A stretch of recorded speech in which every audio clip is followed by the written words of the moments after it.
Hello everyone. Today let's learn some what are the common mistakes that students make in the topic perimeter and area. Here is the mistake 1, mixing up diameter and radius. So what happens?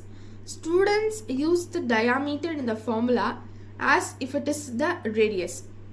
For example, if the radius is 7 centimeter, this is correct. And you have to find the circumference. Now it is 2 into pi into r, which is 2 into pi into 7, which is 44 centimeter.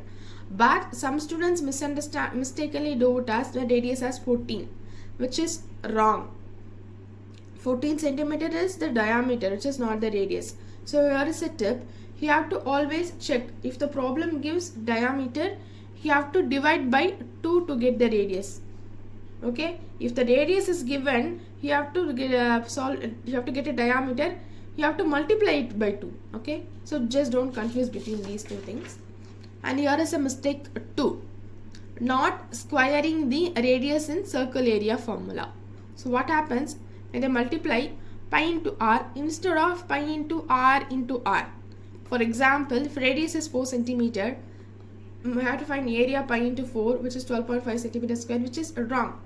The correct method is you have to do 4 square. So 4 square is 16 and then you try to solve it, which is 50.24 centimeter square.